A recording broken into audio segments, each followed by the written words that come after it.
Ladies and gentlemen, welcome to the India Today Education Summit here in the historic spiritual city of Tirupati.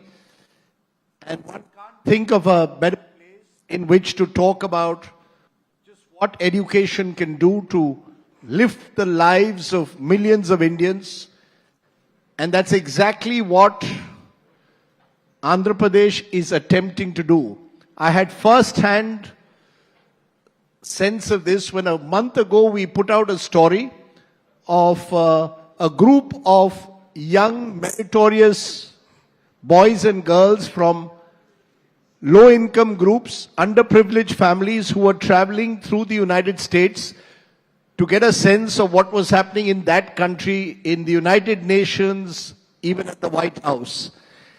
And when I saw their images, it was clear that Andhra Pradesh was trying to do something different in bridging the big education divide and creating equal opportunities. And for that alone, I think the Chief Minister who's with us, Mr. Jagan Mohan Reddy, deserves a big hand for attempting that in the times in which we live.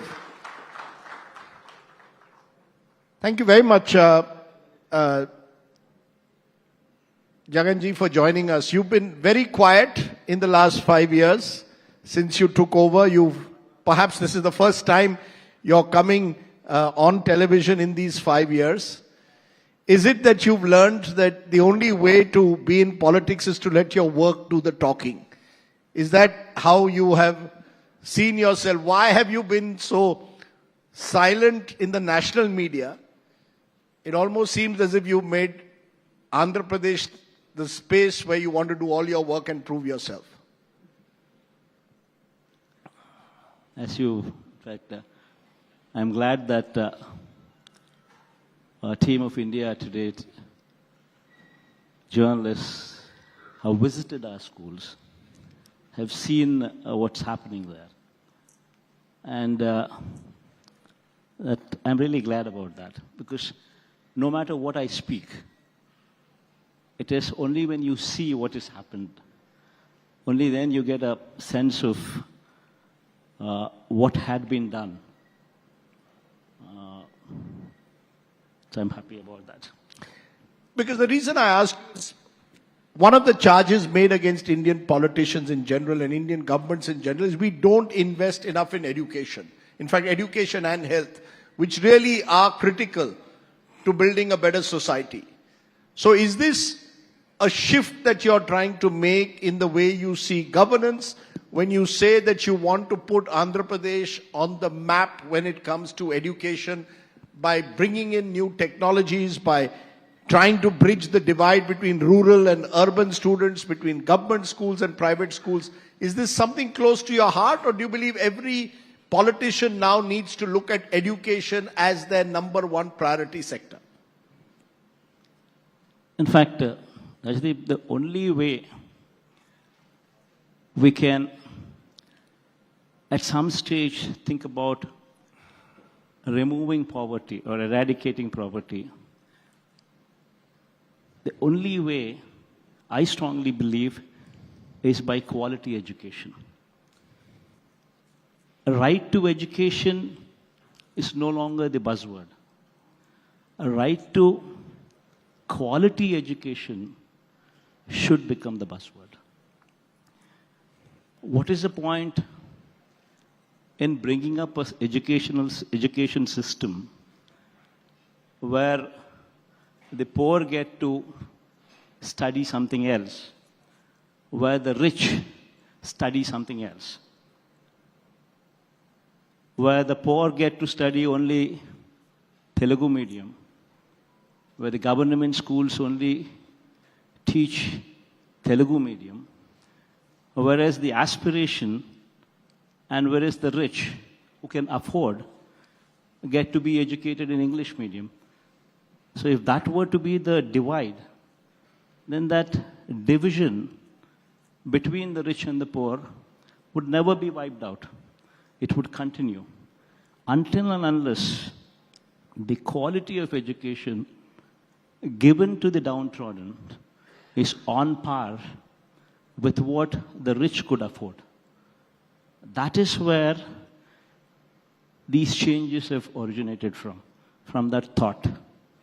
In fact, if I would want to see my government children, the downtrodden children, get the same education as my own children would get, or probably your own children would get, or probably any of the affluent class parents would provide for their children. Because, you have made making English medium schools or teaching English across schools one of the priority areas across government schools. Even bringing in TOEFL from class 3. I mean, an exam which is a global exam, you bring it into schools from class 3 onwards, they get exposed to English, which has led to some criticism, including from the former Vice President Venkaiah Naidu ji, who said, we should be teaching Telugu medium to our schools. Are you diminishing Telugu by forcing students to learn English? How do you respond to that? See, what is very important, Rajdeep, is the so-called people who criticize me on government schools being converted into English medium. I mean, one straight question what they should ask themselves is their children and their grandchildren. What are they studying? Are they sending their children and their grandchildren also to Telugu medium schools? That's the first question what anybody should be asking themselves before they could question me on my initiative towards English medium schools. So your answer to Venkaiah Naidu is essentially, please tell us, sir, where did you send your children or your grandchildren to? You're saying you want to bridge that gap and you believe English is a critical element, because is it easy for someone who's in a small village in Andhra Pradesh to immediately be able to be exposed to English language? Will it lead to dropouts is the fear? Will it lead to a disruption in their education? Not so, Rajdeep, because it's a comprehensive plan of action which has been put in place. To begin with, we've ensured that every textbook is bilingual. One page Telugu, one page English. All our textbooks are bilingual. We've ensured that Baiju's content is also integrated into our content. We've also ensured that the facilities in our government schools are totally upgraded. There's a Naidu program which speaks of only upgrading the infrastructure in school. Every classroom going forward from 6th and above, you have IFPs. In fact, we have close to 62,000 classrooms, which are 6th and above. So far, as we speak, we've already fitted close to 40,000 IFPs. And my team had given me a report that the balance would be also done. They'd given me a date of Jan end, but government, being government, maybe on the higher side, maybe Feb. Maybe by Feb end, at least definitely, all the classrooms, the balance of the classrooms of 20,000 also would be fitted with IFPs. So it's a transition what you're moving towards, with bilingual textbooks, with subject teacher concept from 3rd grade onwards, with capacity building of the teachers also taking place simultaneously, with IFPs, with Baiju's content, all this put together, and a student, when he reaches the 8th grade, we are on December 21st, we also give them tabs. So every student, government student who is 8th class, gets a tab also in the 8th class with a preloaded Byju's content. Every government student in Andhra Pradesh in 8th standard gets a tablet with this content readily available. The reason I'm asking you is because one of the things in COVID we found was the vast digital divide. Those who did not have access to technology found themselves losing out across the country. And Andhra also at that time was no exception. It was a difficult period for all. Are you saying today with confidence that you will have over the next few years, since they've now got it in 8th, over the next 3 years, every student 8th, 9th and 10th in Andhra Pradesh will have a tablet that he or she can work out of? 8th and 9th children they already have tablets, because this is 2 years have already passed. We started off, the whole theme is the moment they get to the 8th class, on December 21st, we give them tabs. So that's your birthday. That's your birthday gift to Andhra Pradesh is a tablet. Right? Effectively, it's not a bad birthday to give. Bad birthday gift to be giving people. It's usually that I go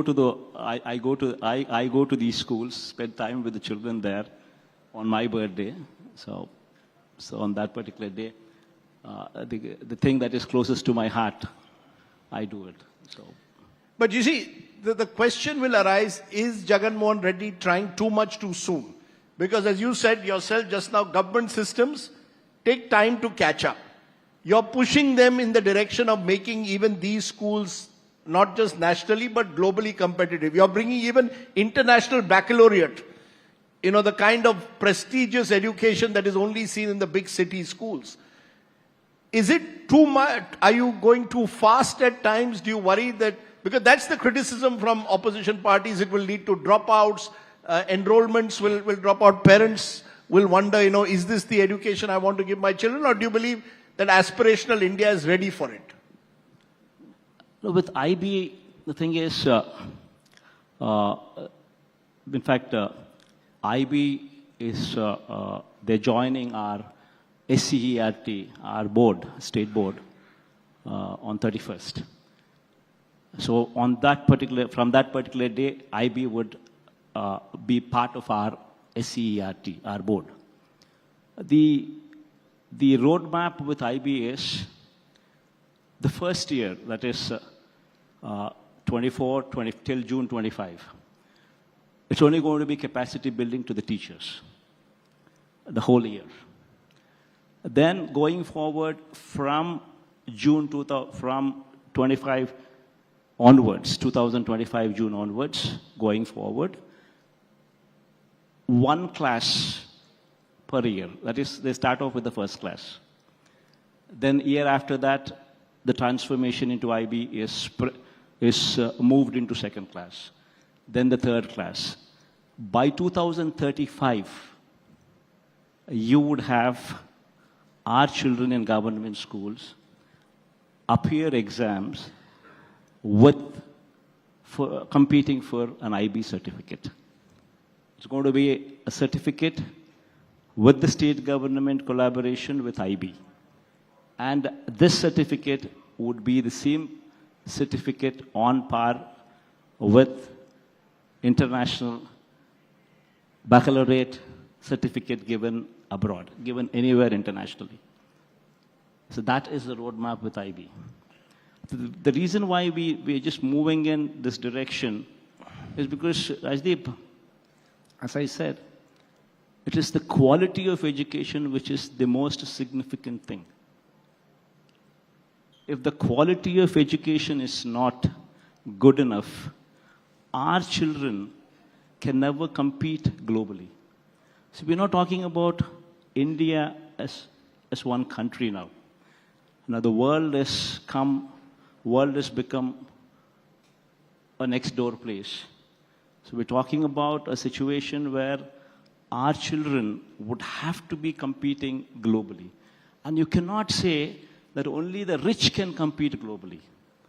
Then you would never see an India, an aspirational India, if only the rich can compete with globally. So you need to ensure that the downtrodden section catches up. you need to ensure that the downtrodden section are equipped with the skills going forward that they could be competing globally. But two questions arise from what you've just said. It's a great vision to make, let's say, someone in rural Guntur be able to compete with someone in the United States or in any Western country. But capacity building in terms of teachers, to have those quality teachers who can actually be able to impart this education. Because there's a sense that, as I said, are you going too fast? Will you be able to get teachers, enough teachers in your government schools who can provide that quality education that you speak of? As I said, it is an effort combined with IB. IB and the state government are coming together. In fact, all my appreciation and thanks to IB as well. The Director General, the people there in IB, after we had interacted with them, in fact, I personally also interacted, we could convince them to become part of us. So now IB officially is setting up their office alongside our SCERT, becoming part of SCERT. And they're moving here. So this is the game changer. Now they become part of us. So now with this vision, the goal is 2035. Our children would appear for 10th writing IB. So that is the goal with which the state government and IB together are working towards. So it's a 12-year project. You're saying over these 12 years, you will build that capacity with teachers, with the support of IB is what you're claiming. Absolutely. The first year going for capacity building of the teachers. Then onwards, every year, one class. First, the first grade, then the second grade, then the third grade, then the fourth grade, fifth, sixth, and so on and so forth, till they reach the 10th, and then 11th and 12th. This will require, some believe, a huge amount of resources, funds. Governments are often accused of not investing enough in education. For you, do you believe that that is again a question? Do you have enough funds? Does Andhra Pradesh today have the kind of funds to realize this vision, this dream that you have? Funds per se, Rajdeep, IB is also understanding enough that this is a government project. To them, they also want to prove to the world that IB is not just only for the aloof. So there has been an understanding reached with IB that they also become part of the state government. That being the case, it's not exactly going to be that kind of royalties what the high premium schools usually pay for the IBs, what they would be asking for from the state government. So it's an effort from the state government and IB together to get to a place to showcase to the world that the downtrodden sections can also be taught IB, quality of education could be made available here. And as far as the funds are concerned, Rajdeep, the school infrastructure is being upgraded totally. It's been a process where the total outlay is approximately, our people have projected the total outlay would be approximately 14,000 crores. We've already spent 8,300 crores already. We have a total of capacity of 44,000 schools. We've Naidu phase 1, 15,575 schools have already been completed. The second phase, unique schools of another 16,000 or so, or also the second phase activities going on in Naidu. We would be completing by this March or so. The second phase, which would be the last step for IFP panels also to be fitted in. So going forward in two phases, covering almost 2/3 of the school, more or less is complete. The balance third phase, we would be taking up this activity in next year, and then we would be completing going forward in the next 1 or 2 years. You know, I look at some of Andhra Pradesh's numbers. In 2018, Andhra Pradesh's gross enrollment ratio for primary education was 84.48% compared to a national average of 99.21%. Now, how do you make sure that those children don't drop out? That many of these children who are sort of throwing this great dream of giving them an opportunity to compete with the best and have the best systems, how do you do that? You have this scheme, the Jagan Anna Amma Bodi. Are you basically doing what the Modi model is, if I may say so, direct benefit transfers? I mean, not just Mr. Modi, but most governments now doing, put money in people's pocket and make sure that that money is used for a child's education. In fact, what we're doing currently is, Rajdeep, when we had first visualized the situation, we were probably, our state was probably figuring in the bottommost, the GER ratio, as you just spoke about, figuring in the bottommost, probably in 36, 30, probably then it was... Yeah, you were among the lower ranked states. Probably then we were out of 36 then, 36 states and union territories put together. Out of those 36, we were probably 32 or 33 then, figuring in the bottommost list. So that being the GER ratio, it was imperative on our part to come up with innovative things. One, figuring out as to why the children are not going to schools. It started off from there, and then the kind of transformation that is being brought about in schools, the transformation what has been brought about in midday meals. You know, our midday meals is probably one among the very few states probably who can boast about it. Every day the child eats a different menu. It's called Goru Mudda. We've christened that midday meal program as Goru Mudda, where a child eats a different food every day, and it's a menu. It's interesting you're saying that, because I know that Tamil Nadu takes great pride in their midday meal scheme. They say how we give mango shake to students. Are you telling me Monday to Friday you give 5 different meals to your students? Absolutely. Our reporters can go and check this out across schools of Andhra Pradesh. I thought they had already done it, but... Yes, some of them have gone to school, but we will go back to each and every one since you're saying it. You should, in fact. So, from there the transformation started. We've improved the quality of food in a midday meal, a motivating factor for parents to send children to school. Then infrastructure in the school was totally upgraded, is being upgraded, where we've targeted 10 specific modifications in schools which are to be done.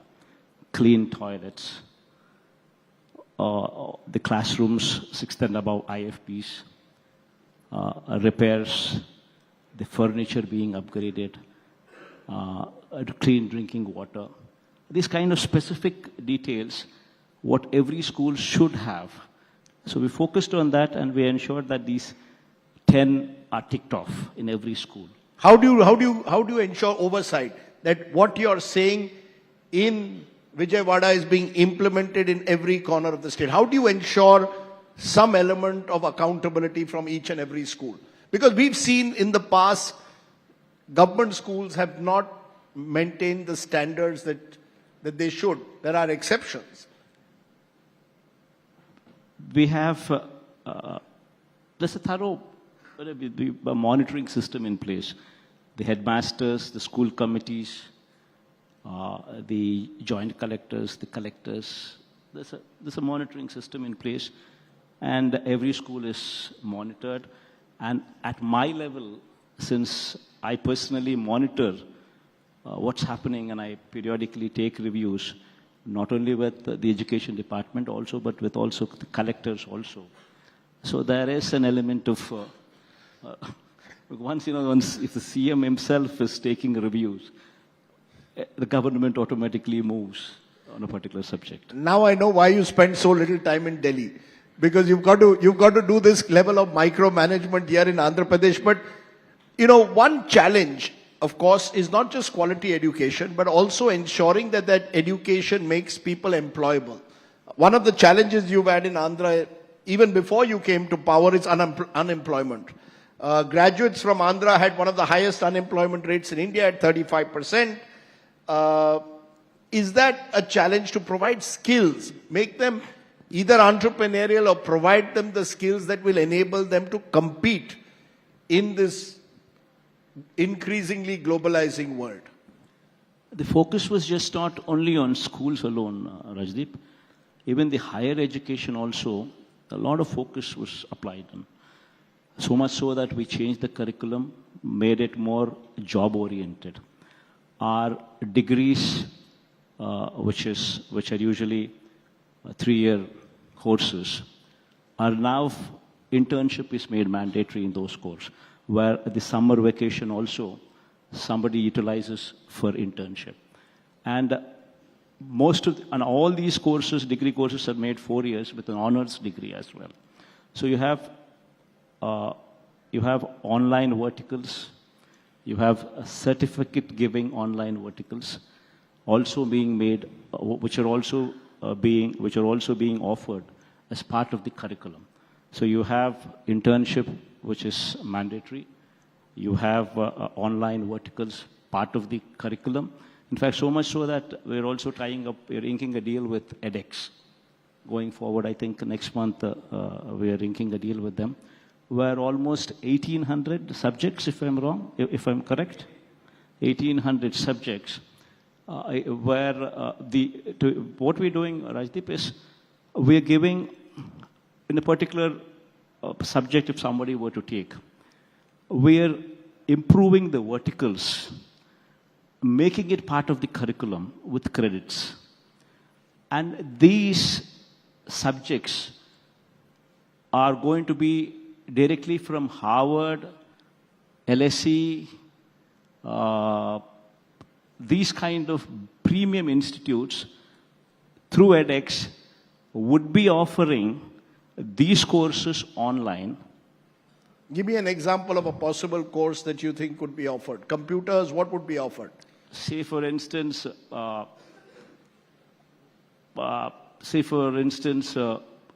BCom, for instance, or none of them know about asset management. None of them know about risk management. These kind of verticals you will find only in the Western world. A degree is offered which has got multiple verticals, specializations, which are offered, which are available to a student only in the Western world. Now what we're doing is we're bringing those verticals, become part of our curriculum here through online education, where credits are offered, and this certificate is from that particular university directly, with Harvard, with LSE, with LBS, and all these people become part of, through edX, become part of our curriculum. And this examination is conducted online once again, with the certificate finally being issued by these premium institute. LSE would give a certificate. Harvard would give a certificate. So that particular subject would now become a part of our curriculum with that particular subject certified by them. I've often said South India is way ahead of the North. And we are, in these 20 minutes with the Chief Minister, you're getting a sense of just why South India is working in a completely different ecosystem. The reason, Jagan Mohan Reddy ji, is because over the years, there was the Kerala model that pushed for literacy. There's Arvind Kejriwal, who also talks about raising the bar when it comes to government schools. But you seem to be building your own unique model. It's the Hyderabad public school student who's now decided that you want to invest in education for the future. Do you believe education can win you elections? That if I go to the people, and you've got an election, and we'll come to politics in a moment, but I go to the people and say, look, I have done ABC for you in the field of education. Do you believe that this vision of yours can win you also elections? Or are elections disconnected from your vision for education? See, politics is something else, Rajdeep. Usually nobody bothers about the children, nobody bothers about the students because they are not voters. That's unfortunately the problem with our political leaders. But then the fact is, until and unless those lives are touched, are changed, you would never come to a stage where poverty could be removed, where poverty could be eradicated. Only with quality education given to these children in probably 10 years' time, where this generation actually who's in the first class comes out of the college, maybe 10th and 12th and then the college. In 10 years' time or 12 years' time or 13 years' time, you would see this generation actually displayed to the world. And when they are displayed to the world, you would actually be seeing such a kind of transformation that the pool, that the quality, what this quality of education would provide, this pool of students would be far more superior when compared to anybody, even in the globe. I mean, they would be competing at the global level. So you're saying your vision is moving from literacy levels to quality education levels. Am I correct? Absolutely. Ladies and gentlemen, I think the Chief Minister deserves a big hand in a way for reflecting that vision so openly. Even if you are half successful in this, you would have created some kind of an Andhra model for education. But I want to talk a bit of politics, if only because you've got an election in a couple of months, where you will be once again hitting the road. And I want to understand, how confident are you of getting re-elected? Is it easier now, 5 years, when you go to the people asking for votes on governance?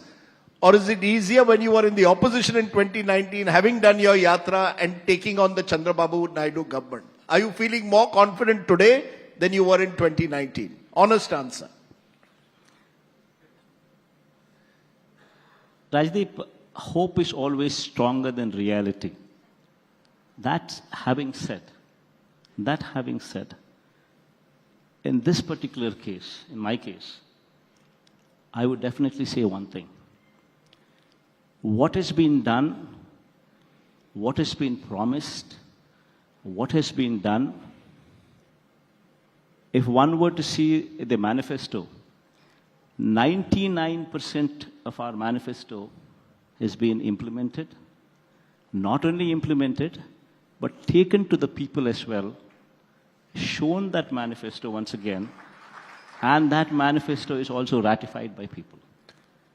That is the kind of credibility that is in place in this government. And the kind of transformations that took place. We've brought in a village secretariat at the village level. For every 2,000 population, there is a village secretariat. For every 60 to 70 houses, there is a volunteer in place. Every scheme is given to every deserving person without any discrimination or without any corruption. Everything is DBT.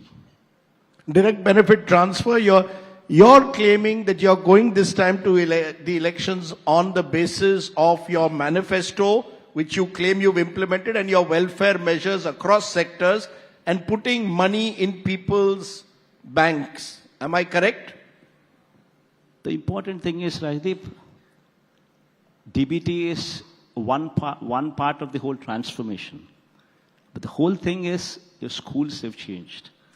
Your health sector, the health sector has changed. The governance model has changed. Women empowerment has changed. And added to this, you're bringing in a DBT, which is directly into the hands of the people without any corruption or any discrimination.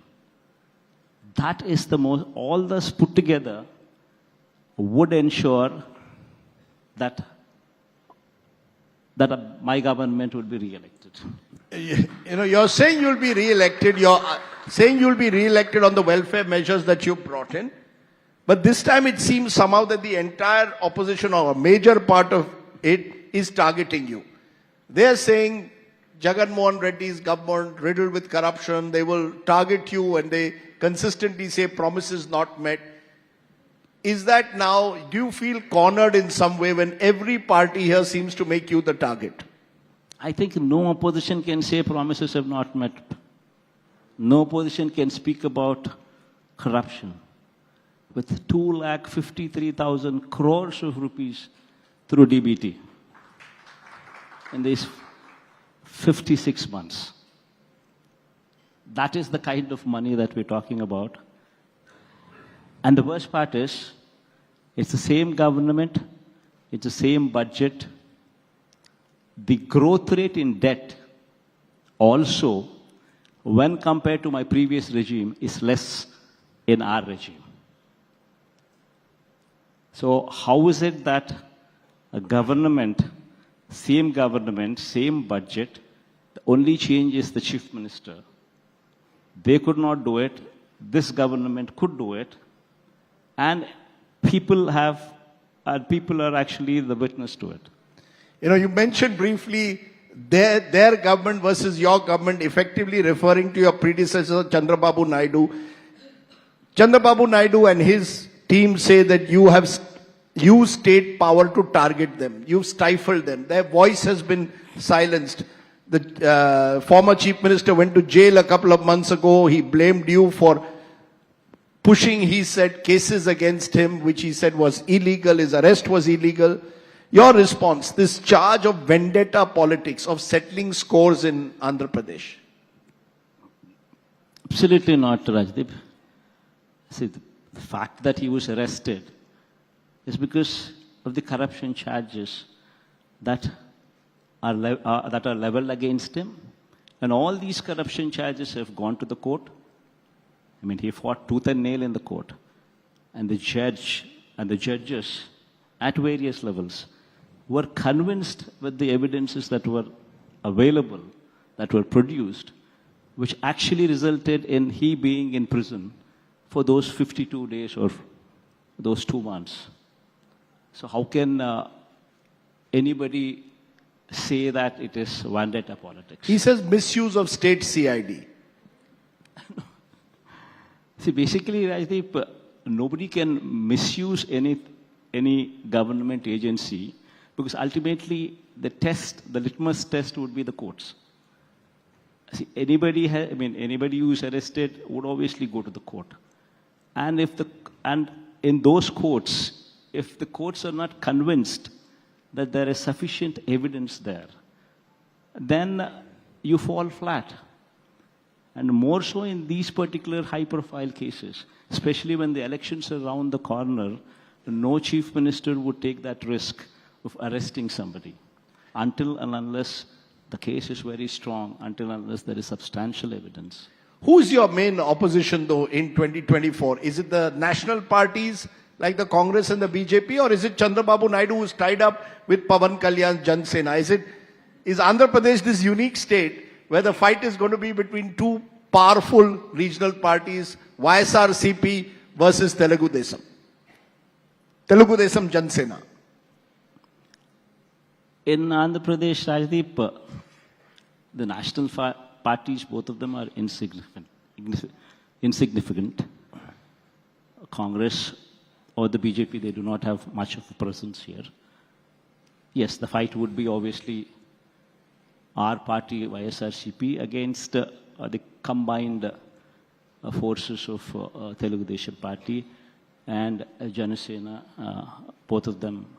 And of course, they have other like-minded people and parties supporting them who come together and fight against us.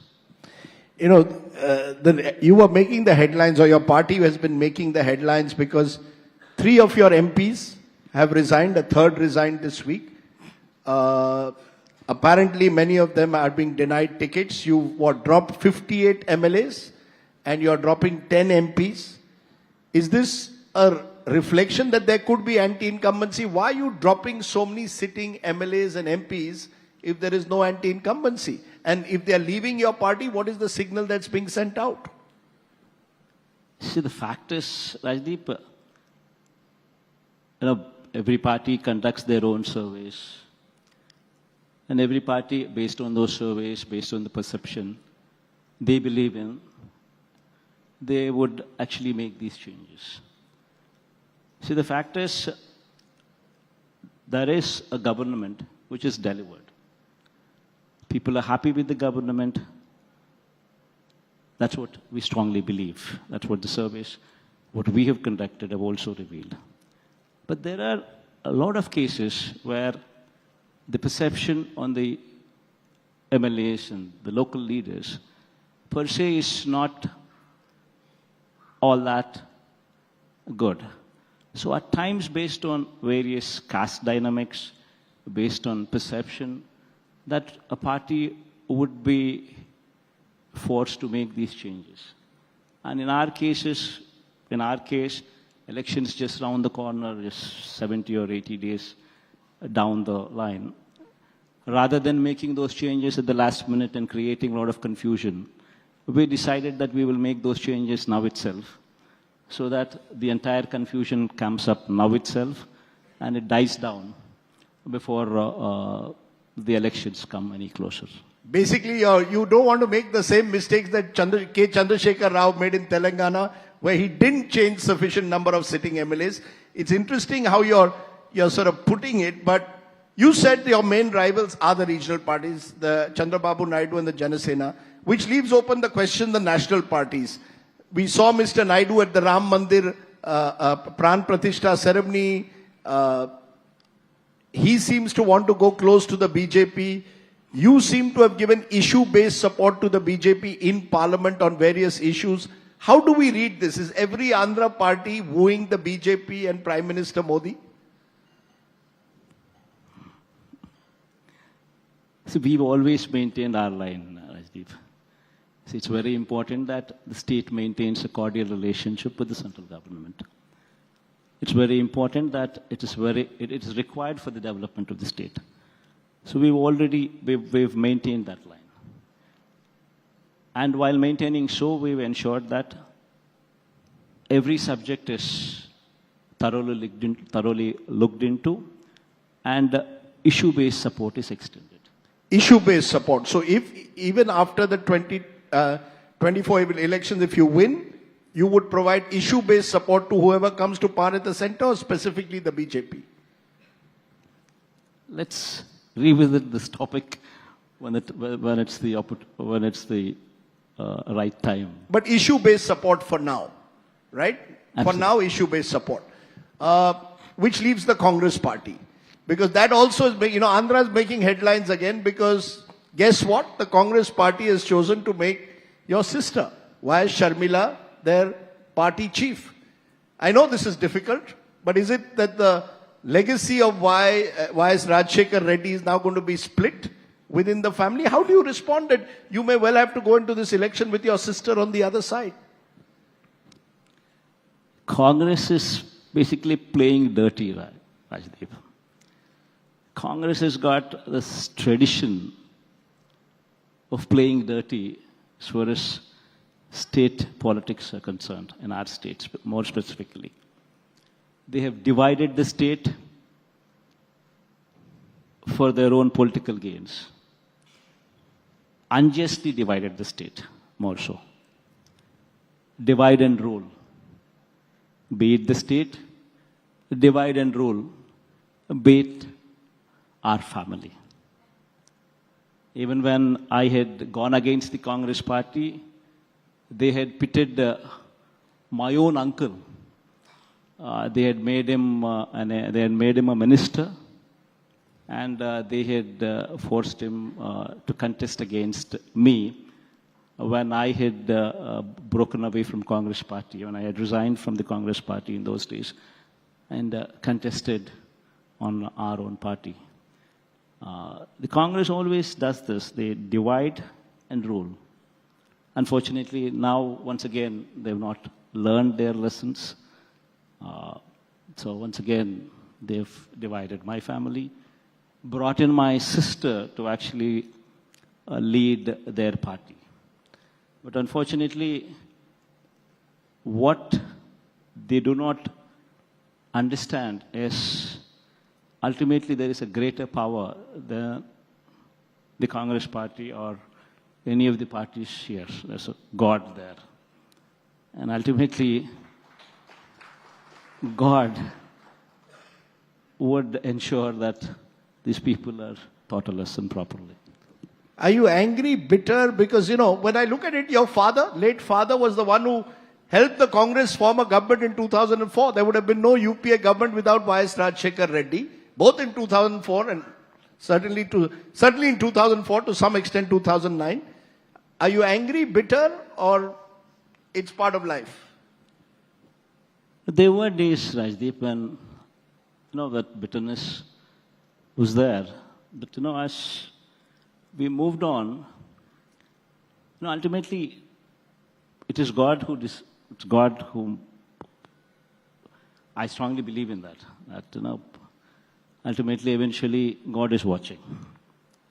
So whatever they have done, they probably would have reaped by now, seeing what the plight of Congress party today is. Or probably going forward, it might even get worse off. It's only God who can decide. It's interesting we are referring to God while we are here in Tirupati.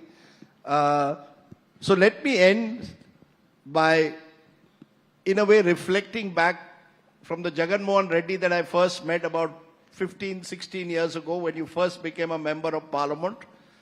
You've gone through all the ups and downs.